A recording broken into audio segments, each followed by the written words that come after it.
उत्तरन, ये लो भाभी देखो कितनी सुंदर साड़ियाँ हैं, सब आपके लिए।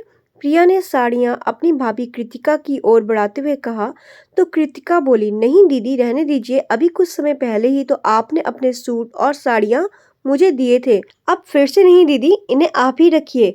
अरे बहू, जब तेरी ननंद इतने प्यार से दे रही है तो रख लेना, हमें तो हमारी ननंद ने आज तक कुछ नहीं दिया और एक तुम्हारी ननंद है जो हर बार तुम्हें कुछ ना कुछ देती है, मानना पड़ेगा, बहुत खुशनसीब हो तुम। इतना बोलने के बाद आशा जी ने सारी साड़ियां उठाकर कृतिका की गोद में रख दी और कृतिका उन्हें अलमारी में रखने चल दी। कमरे में आकर कृतिका सोचने लगी, कुछ तो करना पड़ेगा वरना दीदी हर बार अपने पुराने सूट और साड़ियां ऐसे ही मुझे देती रहेंगी। दीदी खुद तो हर महीने शॉपिंग करती हैं और एक कपड़ा कुछ महीनों से ज्यादा नहीं पहनती और मुझसे उम्मीद करती हैं कि हमेशा मैं उनकी उतरन ही पहनती रहूं। और ये सासू माँ मुझे नए कपड़े भी नहीं खरीदने देती। जब भी शॉपिंग जाने का प्लान बनता है तो कह देती हैं, जब प्रिया ने इतने कपड़े दिए हैं तो नए कपड़े लेने की क्या जरूरत आन पड़ी। जब भी किसी फंक्शन में प्रिया दीदी की साड़ी पहनकर जाती हूँ तो सासू माँ सभी को ये बताना नहीं भूलती थी कि ये साड़ी तो उनकी बेटी की है। फिर मेरे लिए लोगों की सवालों भरी निगाहें झेलना बहुत मुश्किल हो जाता है। ऐसा कब तक चलेगा। तभी कमरे में कृतिका का पति नितिन आया तो वो उससे बोली, नितिन कुछ करो ना, दीदी फिर से अपने पुराने कपड़े मुझे दे गई हैं, हर बार यही होता है, वो अपने कपड़े दे जाती हैं जिस कारण मैं नए कपड़े नहीं खरीद पाती और पुराने कपड़े पहनती हूँ। लोग भी अजीब निगाहों से मुझे देखते हैं क्योंकि माँ जी सभी को बता देती हैं कि मैंने प्रिया दीदी की साड़ी पहनी है। कई लोगों ने तो मुझसे सीधे मुंह कह दिया कि जब नितिन की तनख्वाह इतनी अच्छी है तो ननंद की उतरन क्यों पहनती हो।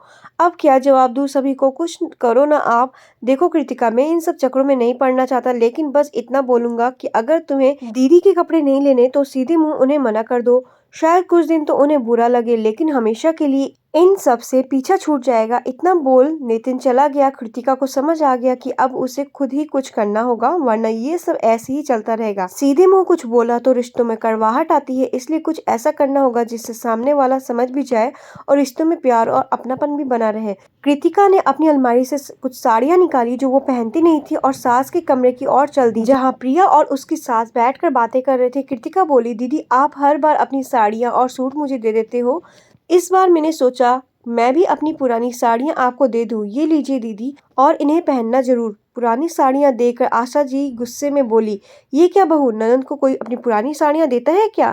देना है तो कुछ नया दो। लेकिन मम्मी जी, मैं ये साड़ियाँ पहनती नहीं हूँ इसलिए सोचा बेकार पड़ी है तो दीदी को दे दूँ। कृतिका मुस्कुराते हुए बोली, क्या तुम अपनी बेकार चीजें मेरी बेटी को देना चाहती हो। उसकी शादी अच्छे घर में हुई है तो वो तुम्हारी उतरन क्यों पहनेगी। और अगर तुम ये साड़ियाँ नहीं पहनना चाहती तो काम वाली को दे दो। किसी को अपना उतरा हुआ कपड़ा देने से अच्छा है कुछ दिया ही ना जाए या फिर अपनी उतरन किसी जरूरतमंद को दे दिया जाए। लेकिन माँ जी, दीदी भी तो अपनी पुरानी चीजें मुझे दे देती हैं, अपने सूट साड़ियाँ और यहाँ तक कि सैंडल भी।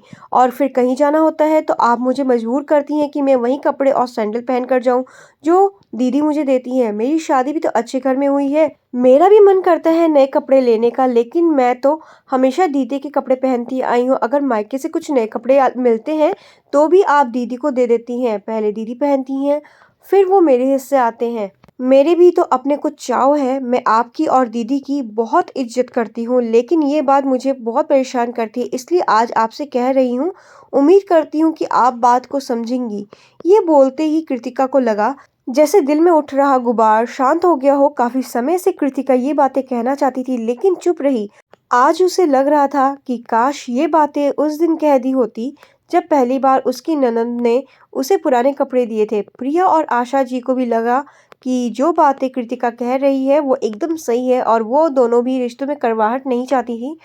प्रिया बोली, अच्छा हुआ भाभी जो आपने अपने दिल की बात साफ शब्दों में कह दी, वरना ये बातें दिल में रहती तो रिश्तों में कड़वाहट पैदा होती। मैं आपकी भावनाओं की कद्र करती हूँ, आगे से ऐसा नहीं होगा। आशा जी भी बोली, सही कह रही है प्रिया, दिल की बात खुलकर बोल देनी चाहिए। आज कृतिका ने सारी बातें खुलकर बोली तो हमें भी अपनी गलती समझ आई है। पहले चुपचाप सामान ले लेती थी तो हमें भी लगता था कि कृतिका को कोई आपत्ति नहीं है। चलो अच्छा है रिश्ते में गांठ पड़ने से पहले ही उन्हें सुलझा लिया गया, वरना एक बार रिश्ते में खराब होते हैं तो उनमें पहले जैसे अपनापन नहीं रहता। सास और ननंद की बात सुनकर कृतिका के दिल को तसल्ली हुई। उसे इस बात की खुशी थी कि दोनों ने उसकी भावनाओं को समझा और उसकी बात का गलत मतलब नहीं निकाला। इस दिन के बाद प्रिया अपना पुराना सामान अपनी काम वाली कमला को देने लगी। कमला प्रिया की साड़ियाँ लेकर बहुत खुश होती और वो प्रिया को ढेरों आशीर्वाद देती। दुआएं और आशीर्वाद पाकर प्रिया भी बहुत खुश होती। दोस्तों, आपको कहानी कैसी लगी कमेंट करके जरूर बताइएगा। कहानी पसंद आई हो तो वीडियो को लाइक शेयर करें और चैनल को सब्सक्राइब करें। वीडियो को पूरा देखने के लिए बहुत बहुत धन्यवाद। बाय बाय, मिलते हैं अगली नई कहानी के साथ। Take care, bye bye.